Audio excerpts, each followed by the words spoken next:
ആശയത്തെ വെക്കാൻ മതി. രണ്ട് ഇമാമെ ഞാൻ കാണിച്ചു തരാം, മനസ്സിലായോ?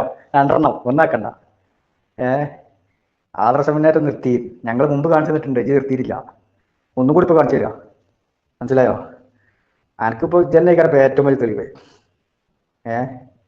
അപ്പൊ ഒന്ന് ഇജന്നെ പറയട്ടെ, ഒന്ന് എൻ്റെ മറ്റവനും മറ്റേ ശൈത്താണ്ടല്ലോ കുഞ്ഞമ്മേ ഓനും, എന്നിട്ട് ഞാൻ രസം കെട്ടിച്ചു നിങ്ങൾക്ക്. ആരാണ് മലർന്നു കിടന്ന് ഇപ്പോഴൊന്നും, ആരാണ് കമയിന്ന് കിടന്ന് കാഷ്ടിക്കണമെന്നുള്ളൊക്കെ. കുഞ്ഞമ്മേ ഇവിടെ ആ കമയിന്ന് കിടന്ന് കാഷ്ടിക്കണുണ്ടല്ലോ, അത് കാഷ്ടിക്കണ ആളെ ഞാൻ കാണിച്ചു തരാം. റെഡിക്ക് റാണിങ്ങള് ആ ഇമാമിന് വന്നോട്ടാ അതില്ലേ, ആ ഇമാമേറ്റേ അങ്ങനെ ആരാ പറഞ്ഞത്? ഭാവിയെ വെറുക്കണ്ട, വല്ല ആശയത്തെ വെറുത്താൽ മതി. നമ്മളെ വെറുപ്പ് വ്യക്തിപരമല്ല, നമ്മളെ വെറുപ്പ് അയാളുടെ ആദർശത്തോടാണ്. പിന്നെ കുഞ്ഞമ്മ പറഞ്ഞത് സക്കറിയ സലാഹിനോടും നമുക്ക് വെറുപ്പില്ല, മുജാഹിദ് ബാലുശ്ശേരിനോടും ഇല്ല, അനീഫ കായക്കോടിനോടും ഇല്ല. തത്തുല്യരായ ആളുകൾ പറഞ്ഞാൽ അനസ് മൗലവി, അബ്ദുറഹ്മാൻ സലഫി, സർവ്വ വഹാബികളും, ഈ ആ പള്ളിയിലുള്ള വഹാബി മൗലവി, ഓൻ പ്രസംഗിക്കുന്ന നാട്ടിലുള്ള ഓരോടൊന്നും നമുക്ക് വെറുപ്പില്ല കേട്ടോ. പിന്നെ എന്ത് തേങ്ങാ കൊലങ്ങൾ ഓരോടുള്ളത് അത് പറയും. അപ്പൊ ആദർശത്തോടേക്കാരല്ലേ? അത് കേട്ടോളി. കാരണം എന്താ, നമുക്ക് വ്യക്തിപരമായിട്ട് നമ്മളെ ബാലുവിനോട് ഒരു വെറുപ്പില്ല. മുജാഹിദ് ബാലുശ്ശേരിയോടോ കായക്കൊടി അനീഫാടോ സക്കരിയ സലാഹിനോടോ പേര് പറയാൻ വിട്ടുപോയ തതുല്യ യോഗ്യതയുള്ള ഏതൊക്കെ കമ്പനി ഉണ്ടോ, ഇനിയിപ്പോ ഈ പള്ളിയിലെ മൗലവിനോട് ആരോട് നമുക്ക് വ്യക്തിപരമായിട്ട് ഒരു വിരോധമല്ല. ഇതിനോട് നമുക്ക് വ്യക്തിപരമായ ഒരു വിദ്വേഷമില്ല, ഒരു വിദ്വേഷമില്ല. ഇവിടെ പ്രസംഗിച്ച സക്കരിയ സലാഹി ഉണ്ടല്ലോ, അല്ലെങ്കിൽ മുജാഹിദ് ബാലുശ്ശേരി തൗബ ചെയ്ത് നാളെ സുന്നിയായി വന്നാൽ നമുക്ക് അയാളോട് ഒരു ഉറപ്പില്ല. നമ്മളെ വെറുപ്പ് വ്യക്തിപരമല്ല, നമ്മുടെ വെറുപ്പ് അയാളുടെ ആദർശത്തോടാണ്. നമ്മളെ വെറുപ്പ് വ്യക്തിപരമല്ല, നമ്മുടെ വെറുപ്പ് അയാളുടെ ആദർശത്തോടാണ്. നമ്മളെ വെറുപ്പ് വ്യക്തിപരമല്ല, നമ്മുടെ വെറുപ്പ് അയാളുടെ ആദർശത്തോടാണ്. എല്ലാം പോയി സുഹൃത്തുക്കളെ, എല്ലാം പോയി സുഹൃത്തുക്കളെ, എല്ലാം പോയി സുഹൃത്തുക്കളെ. കേട്ടില്ല നിങ്ങള്? കായക്കൊടി അനീഫ, അനസ് മൗലവി, ഫൈസൽ മൗലവി ഒക്കെ തത്തുല്യരായ ആളുകളാണല്ലോ. മുജാഹിദ് ബാലുശ്ശേരി ഓനോടൊന്നും എനിക്ക് വെറുപ്പില്ല കേട്ടോ, ഓരോടൊന്നും വെറുപ്പില്ല. പിന്നെ എത്ര തേങ്ങാക്കൊല ഓരോട് എനിക്കുള്ളത്? കുഞ്ഞേമേ പറടാ, ജിതി ഉണ്ടല്ലോ, തൊള്ള തുറക്കാൻ വരുന്നുണ്ട് എനിക്ക്. ഇജാന്നൊരു മറ്റുള്ളവരെ പഠിപ്പിച്ചാൽ നടക്കണില്ലേ? ഇപ്പം എന്താ ഈ സ്വന്തം പ്രസംഗത്തിൽ സ്വന്തം മറുപടിയായി ആയില്ലേ? ഇന്നെന്താ പറഞ്ഞേ അന്ന് കേട്ടോ?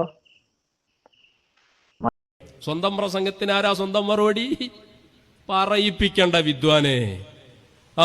മലർന്നു കിടന്ന് മേപ്പോട്ട് തുപ്പിയാല് നെഞ്ചത്തേക്കാ വരിക. അനുരുസ്താന്റെ ഭാഷ പറഞ്ഞ കമിഴ്ന്ന് കിടന്ന് കാട്ടിച്ച എവിടക്ക് വരെന്ന് ഇജ്ജ് ആലോചിച്ചോ? കുഞ്ഞേമേ എനിക്ക് കണ്ടപ്പോ സ്വന്തം പ്രസംഗത്തിൽ ആരാ മറുപടി? ആരോടോ? നൗഷാദാ വെല്ലുവിളിക്കണേ. ആരങ്ങനെ പറഞ്ഞത്? ഇതല്ലേ പറഞ്ഞേ? നൗഷാദ് വെല്ലുവിളിച്ച് കേട്ടില്ലേ? ഏത് ഇമാമാണ് അങ്ങനെ പറഞ്ഞത്? വഹാബിനെ വെറുക്കണ്ട, അവന്റെ ആശയത്തെ വെറുത്താൽ മതി. ഇതെന്താ പ്രസംഗിച്ച്? എന്റെ ആമാശയം മുന്നേറ്റല്ലേ? ഈ നിർദ്ദേശം എവിടുന്നാ? ഒറ്റ ശൈത്താനിൽ നിന്നാണ് ഈ നിർദ്ദേശം രണ്ടാക്കും, അല്ലേ? അവന്റെ വെല്ലുവിളിക്ക് ഇജ്ജ് പറഞ്ഞെടുത്താളെ, ഇജ്ജ് പറഞ്ഞെടുത്താളോ? എന്നിട്ട് മലർന്നു കിട്ടല്ലേ? ഇനി കമയിൽ നിന്ന് കാസ്റ്റിക്കല് സമത് പറഞ്ഞു പറഞ്ഞല്ലോ. സമതിന്റെ ഭാഷ, സമതിന് നല്ല ചീലുകൊണ്ടാണ് ഞാൻ കാണിച്ചു തരാം. അവൻ കമയിൽ നിന്ന് കാസ്റ്റിക്കുണ്ട്, അതുപോലത്തെ ശീലുണ്ട്. ഓൻ കമയിൽ നിന്ന് കാസ്റ്റിക്കിന് കണ്ടോ? അല്ലെങ്കിൽ പറടാ, മുജാഹിദ് ബാലുശ്ശേരിനോടും അനീഫ കായക്കോടിനോടും ഫൈസൽ മൗലവിനോടും മുസൈൻ സലഫിനോടും അനസ് മൗലവിനോടും തത്തുല്യരായ ആളുകൾ എന്ന് പറഞ്ഞല്ലേ? ഇതൊക്കെ തത്തുല്യരായ ആളുകളാ. സർവ്വ വഹാബി മൗലവിമാരോടും വ്യക്തിപരമായി നമുക്കൊരു വെറുപ്പില്ല. ആരാടാ ആർക്ക് നിർദ്ദേശം തന്നത്? നൗഷാദല്ലേ വെല്ലുവിളിക്കണേ? ഓൻക്കാരാ നിർദ്ദേശം കൊടുത്ത്? തൊള്ള തുറക്കട ആണാണെങ്കിൽ, ആണുങ്ങൾക്ക് പറഞ്ഞിട്ടുണ്ടെങ്കിൽ ഞാൻ കാണിച്ചു തരാം ബാക്കി. മമ്പുറന്തങ്ങൾ കേട്ടോ. അപ്പൊ നമ്മള് മമ്പുറന്തങ്ങൾ മാസായപ്പം മമ്പുറന്തങ്ങളെ മഹത്വം പറയാനേ ഇവരോ മമ്പുറന്തങ്ങളും കോന്നുനായരും കണ്ടോ. ഞങ്ങൾ ആലോചിച്ച് ആരാണിപ്പി കുഞ്ഞായിമൂലരും മങ്ങാട്ടച്ചെന്ന് പറഞ്ഞാൽ എല്ലാവർക്കും പരിചയമുണ്ട്. അങ്ങനെ മങ്ങാട്ടച്ചുണ്ടായി, ഞാൻ കുറച്ച് ബന്ധമൊക്കെ ഉണ്ടായിരുന്നു. ഏതാണ് കോന്നുനായരി എന്ന് ഈ കോന്തന്മാരോട് ചോദിച്ചിട്ട് യാതൊരു വിവരമില്ല. ഒരാൾ പറഞ്ഞ അങ്ങനെ എന്തോന്നും കേട്ടുകയറണേ, വേറെ ആൾ അങ്ങനെ ഒരാൾ വരാൻ കയറണേ. ഇങ്ങനെ പറഞ്ഞ് മമ്പുറന്തങ്ങളും മമ്പുറങ്ങളുടെ ചരിത്രത്തിൽ കോന്തുനായർ എന്ന് പറഞ്ഞ ഒരു നായരെ പ്രത്യേകം എടുത്തു പറയുന്നു. അങ്ങനെ എത്ര അമുസ്ലിമീങ്ങൾ മഹാനുഭാവന്റെ പ്രത്യേകമായിട്ടുള്ള പ്രീതിയിൽ ജീവിച്ചവർ. കുഞ്ഞമ്മ പറഞ്ഞിട്ടില്ലെന്ന് അഞ്ജലി ഉസ്താദ് പറഞ്ഞ ഈ സമ്മതി കാട്ടുകള്ളനെ ഇവൻ പറയല്ലേ എപ്പോഴും കമഴ്ന്ന് കിടന്ന് കാസ്റ്റിച്ചാൽ അങ്ങനെ ഉണ്ടാവും. ഇവൻ കമഴ്ന്ന് കിടന്ന് കാസ്റ്റിക്കണ പൈക്കളി കണ്ട് വാരി തിന്നുന്നുണ്ട്. എന്നിട്ട് ഓനെ നമ്മോട് പറയണ്ടേ സ്വന്തം പ്രസംഗത്തിന് മറുപടി എത്ര ഉണ്ടെ കയ്യേ ഇജ്ജ് തൊള്ള തുറന്നൊന്ന് ഒന്ന് ഗ്രൂപ്പിൽ ചോദിച്ചു നോക്കിയാ ഡസൻ കണക്ക് ഞാൻ ഇപ്പൊ നിന്ന വൈപ്പിൽ ഹാജരാക്കും. വെല്ലുവിളിയാടാ. ഞാൻ കാണത്തുണ്ടോ? സമുദ്രം കാണത്തുണ്ടോ? ഒന്ന് വന്ന് പറയട്ടെ. രണ്ടാമത് കമയിന്ന് കിടന്ന് കാസ്റ്റിക്കണല്ലേ എങ്ങട്ടാ വന്നിപ്പം ഓനോട് ചോദിച്ചു. ഇനി ഈ സമതും നൗഷാദും കുഞ്ഞേമൊക്കെ കാസ്റ്റിച്ച് കമയിന്ന് കിടന്ന് കാസ്റ്റിച്ചത് ഇഷ്ടം പോലെ നമ്മളെ കയ്യിലുണ്ട് കേട്ടോ.